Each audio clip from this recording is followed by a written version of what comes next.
What's up everyone, 9th Jim here, back with another VGC 2020 Pokemon Sword and Shield competitive video. Today, we're talking about Glaceon. This Pokemon's pretty cool. Honestly, its typing kinda sucks. Ice type kinda just sucks. 1 resistance, 4 weaknesses. Not that great, but its stats are pretty solid. It's fairly bulky as well as able to hit really hard with max moves and regular moves if you don't want to Dynamax it. This Pokemon's pretty powerful. It doesn't have a very deep move pool, but that's okay. And its ability is only okay as well. But, I mean, it might clutch you out some wins. You never know. Anyway, let's go ahead and talk about it. So, Ice type, 1 resistance being Ice. And then weaknesses, 4 of them being Fire, Fighting, Rock, and Steel. All are very, very good. We have very strong max Pokemon that use very strong max moves of Rock, Steel, and Fire. And even Fighting, but not as frequently. And then we have Fighting type Pokemon being, Conkeldurr with Mach Punch that's able to just take this Pokemon out if it's low health. Either if it's Dynamax or a non-Dynamaxed, Mach Punch can do a good bit of damage. A pretty good chunk of damage. And we have that in our damage calcs, and we'll talk about that in a bit. Other than that, as far as its stats go, they're pretty solid. HP 65, as well as 110 defense and 95 special defense. Overall, pretty solid, fairly bulky. Its HP could be better, but with investment and Dynamaxing, and then those pretty solid defense and special defense stats, this Pokemon can take a good couple of hits from a lot of Pokemon, and can even take a couple of very strong max moves to the face and not be, too worried. Pretty solid overall. Attack 60 doesn't really matter, but special attack 130 is pretty amazing. And then 65 speed being pretty solid. Not really, being a pretty low speed tier. Able to outspeed a good couple of good Pokemon though, things like Jellicent, Sylveon, Gothitelle, like a lot of really good Pokemon that are pretty average speed and mid speed. So that's pretty good. Other than that, yeah, Snow Cloak, it's an okay ability, raises the Pokemon's evasion by 1 level when Hailstorm, so you can use Pokemon like Alolan, Ninetales, or Vanillix to set that, and yeah, pretty standard stuff.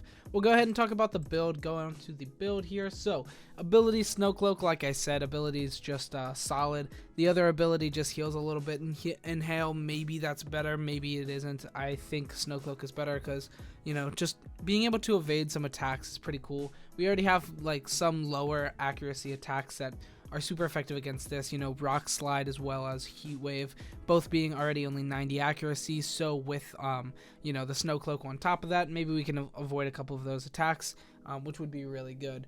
Item Life Orb, you can switch this up. We also have Never Melt Ice, Weakness Policy, and Assault Vest as other options. I went with Life Orb just because it gives the most amount of constant damage when you're Dynamaxed and non-Dynamaxed. Weakness Policy requires you to get hit by a very hurtful attack.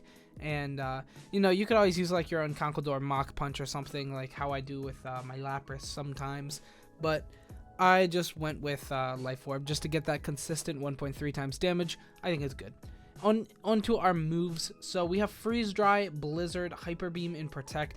Freeze Dry just giving us that really strong move against, a broader range of Pokemon. Super effective against all of, normal things plus water. Really, really solid. And then we also have Blizzard and Hyper Beam as our very good max moves. This is a Pokemon you're going to Dynamax a lot just because it becomes very bulky and deals a lot of damage with that base 130 special attack stat. We have Blizzard being able to turn into a 140 base power max Blizzard, what's that called? Max Hailstorm. That's really, really solid. It also goes ahead and sets your hail for you, so that Snow Cloak is activated.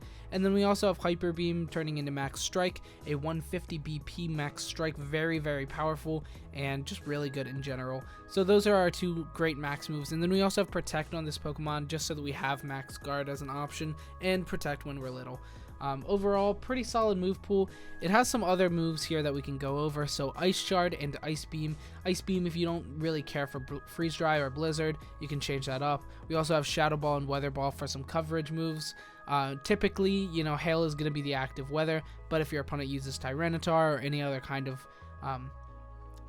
kind of weather, we do have Weather Ball as an option that you can use. And then we also have Shadow Ball for coverage. Ice Shard is giving us that option to have a priority move when we're little, which is pretty cool. I think Ice Shard is definitely solid. It was going to be on this set, but then I changed it and into Freeze Dry. So we have Freeze Dry and Blizzard. But, maybe that's suitable to change. Next, we have Yawn and Helping Hand as well. giving us those solid support attacks. You know, Yawn and Helping Hand are great options. However, we're using this Pokemon as a solid just Dynamax attacker, and neither of those really do anything for us. When we're Dynamaxed, it just becomes Max Protect, you know, Max Guard. Anyway, that's about it for our moves. We'll go ahead and talk about some stats real quick. So I went with a very basic build of just giving it 252 HP and 252 special attack, hitting very, very hard and very bulky as well. Giving it modest nature, giving it plus special attack, minus attack, just so that it deals the most amount of damage. With modest life orbs, stab moves, it does deal a good bit of damage on top of that base special attack of 130. So it's pretty hard hitting. Next, we have a couple of synergetic Pokemon. Alolan Ninetales is pretty good. It sets Aurora Veil as well as sets the Ice up for you. However, a lot of the times, Glaceon is going to go for Max Hailstorm anyway, so you don't really need it. However, it gives you that Snow Cloak turn 1, which is pretty cool, and Aurora Veil, like I was saying. Next, we have Milotic that kind of just destroys everything that Glaceon's scared of. Things like Excadrill Tyranitar, you know, just can't really get in any damage against the Milotic, while Milotic is also able to just set up coils and take down a lot of good Pokemon. Hyper Beam does give us Max Strike, which gives us speed control, so you don't really need any other form of speed control in your team. It's definitely appreciated. Things like Tailwind and, you know, potentially other Pokemon that you Dynamax and then using Max Airstream and stuff of the sort. It also gets Icy Wind, which I didn't mention, but that's definitely solid. It gives another form of speed control when he's a little Pokemon. So yeah, pretty good stuff overall.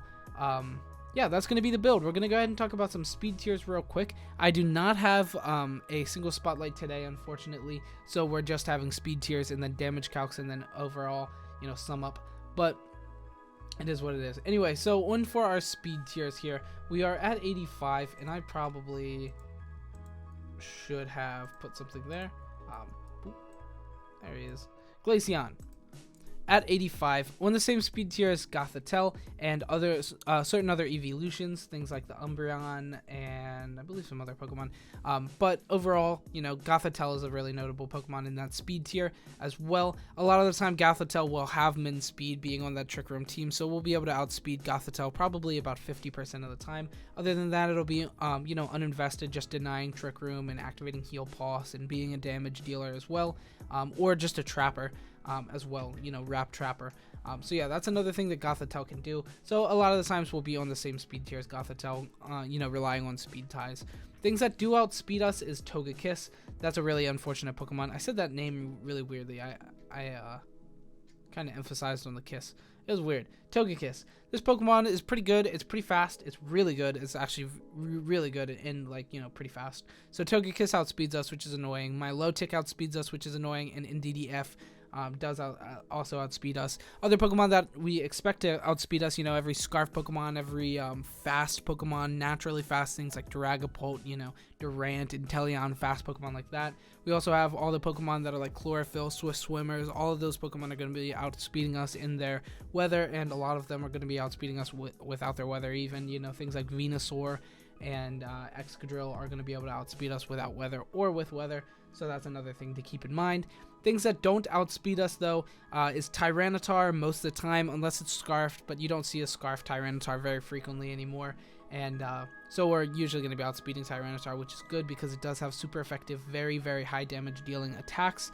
You know, things like Max Rockfall, Rock Slide, even Max Knuckle or Superpower can deal huge amounts of damage to us.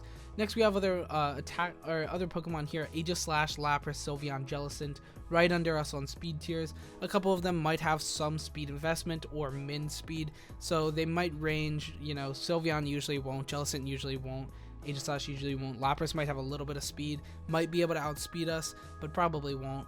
Next, we have Scrafty. It's never going to be outspeeding us. I mean, you don't see a fast Scrafty like ever. And same with Conkeldurr, never going to be outspeeding us unless in Tailwind or something. But it does have Mach Punch, so keep that in mind. So our speed tiers really aren't that bad. You know, a lot of things will be outspeeding us, but we do outspeed a good couple of good Pokemon as well, which is good. It also makes it at a good speed tier to be able to use it on a Trick Room team or a team with Trick Room mode, so that you can be underspeeding all of those other Pokemon and then outspeed them under Trick Room.